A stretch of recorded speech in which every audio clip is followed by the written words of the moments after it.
இந்த அறவேக்காடா பேசுகிற தலைவன் கிடையாது விஜயண்ணா. தான் ஒரு விஷயத்த சொன்னார் அப்படின்னா அதுக்கு மாற்று கருத்தாவோ தவறாவோ இருக்கக்கூடாதுன்றதுல தெளிவாக இருக்கார்.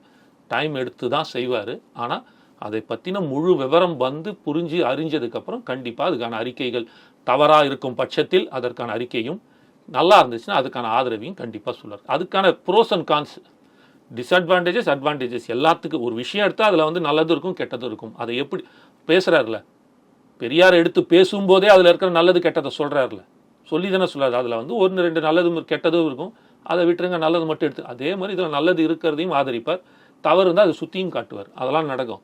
அதெல்லாம் அந்த கேள்வியை நான் கேட்டேன் அவர் சொல்லும்போது. வரலாறு தெரிஞ்சிருக்கணும், வரலாறு தெரிஞ்சு சொல்லணும் அப்படின்ட்டுன்னு. முதல்ல அவங்க ஒரு விஷயத்தை புரிஞ்சுங்க, வரலாறுலாம் எங்களுக்கு தெரியும், தெரிஞ்சு நீங்கள் அந்த வரலாற்றில் நீங்கள் எப்படி பேசிகிட்டு இருக்கீங்கன்னா நான் முன்னாடி கேள்விக்கு நீங்கள் பதில் வச்சுட்டேன். இந்த கூட்டம் விஜயனோட சேர்ந்து பயணிக்கிற கூட்டம் வெறும் வரலாறு படிக்கிற கூட்டம் இல்லை, வரலாறு படைக்க போகிற கூட்டம் விஜயண்ணாவோட சேர்ந்துன்றதை அவங்க கொஞ்சம் புரிஞ்சுக்கிட்டோம்.